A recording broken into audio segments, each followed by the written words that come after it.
This speech is entitled The Wedding Speech. Spring is here, as we all can tell. That means daylight savings, warmer weather, birds chirping, people running outside instead of inside on their crusty old treadmills, and even a different smell. It's that sweet smell of thawing soil, which is actually quite lovely. Easter just passed. I can't believe how fast time is flying. And now, pop, like a cork flying out of a champagne bottle. It's wedding season. Assuming everybody has a pristine memory of my icebreaker speech back in November, I am the youngest member of a family of 5. I have an older brother, Ben, who is scheduled to take the matrimonial plunge early this summer in July. Now, shortly after his successful marriage proposal about a year ago, he came to me and put his arm around me and said, "You know, Matt, you're a good brother, good friend of mine." I said, "Oh yeah, thanks. He said, "What do you say about being my best man?" I said, "Oh, sure. You know, kind of figured that was coming. And then all of a sudden I realized, oh my goodness, I have to deliver the dreaded best man speech. No longer was I happy, and now it was just panic, utter panic. What do I do? Who wants to do this? Who wants to get up in a room to deliver a personal speech in front of a couple hundred people who are on their 12th gin and tonic, frothing at the mouth, ready to hoot and holler at whoever's giving the speech? Not me. No thank you. But I'm afraid no one asked me for my opinion, so I must succumb to the duties of the best man and deliver that speech. A few housekeeping items must be taken care of first, such as how long should the speech be? Who's in the audience? What legend of my brother Ben can I tell?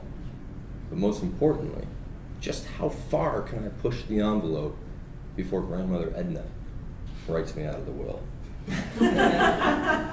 For the remainder of today's speech, I will attempt to answer these questions and give you a better idea of what I believe to be the makings of a successful best man speech. So, let's lay out a roadmap for delivering an effective best man speech. First of all, I have to set a goal for myself, and I've set this goal. And it is to make this speech unmemorable. Yes, that's right, unmemorable. Let me explain why. And I don't mean non-distinguished or ordinary or mediocre or even uninteresting, just unmemorable. Because first and foremost, this day isn't about me. It's about my brother, it's about his new wife, and it's their first night of the rest of their lives being married together. Therefore, I shouldn't try to steal the show. Nothing is worse than a best man speech that drags on longer than the engagement period itself. Second of all, how often is it that the best man speeches, which are memorable for all the right reasons? We've all been there. Later that evening, at the cocktail party, you hear whisperings, mumblings, even maybe some people that shout, say, "Oh my God, I can't believe he said that story about his brother. How embarrassing." Or, from the other side of the aisle, that was just so unbelievably rude that he didn't even mention how beautiful those bridesmaids looked after all the hard work they did to make this such a perfect day for their best friend. So there are just too many pitfalls when you try to get cute and fancy. So I'm going to avoid that plan of attack and aim to make my time under the spotlight an unmemorable moment of the evening. As far as the content of the speech, I guess the best man should start with a brief introduction of who he is and how he's related to the groom. In my case, this will be quite easy. The groom's my brother. I'm his only brother.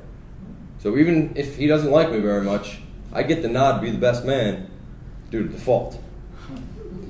After that, I would give a brief quirk or anecdote about the bride and groom, maybe something about how they met, such as, well, they met on Craigslist, but she was really worried that Ben was going to kill her. Ben didn't end up killing her. So they moved in with each other. Now they're getting married. But I don't think that would go over too well either.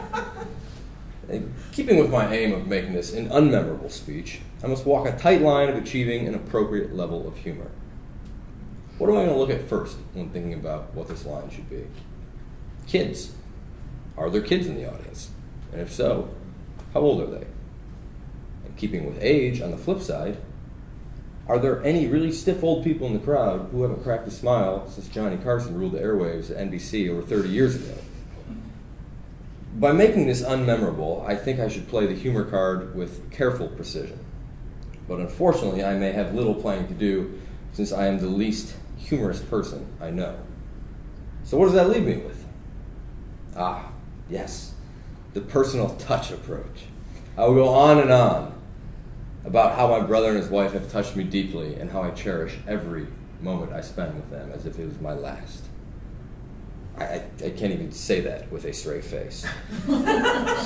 After all, I am also the least emotional, personal person I know. If all else goes wrong, I think the one failsafe is to just stand up there, even in dead, awkward silence for 30 seconds, hold a glass full of bubbly high above my head, nod to the bride and groom, nod to the crowd, say, would everybody please join me in a toast to the groom and his new wife, as this is the first night of the rest of their lives, as a happy married couple. I like that. You know, one of the common reasons I believe that people join Toastmasters is to prepare for and become comfortable giving a major speech or presentation, perhaps even a wedding toast. I guess you could say this was one of my motivations among many. But the true question is, can Toastmasters teach me how to avoid all the landmines that I will surely encounter throughout my 4-minute best man speech under the bright lights of the evening? I'll let you know at a meeting in July.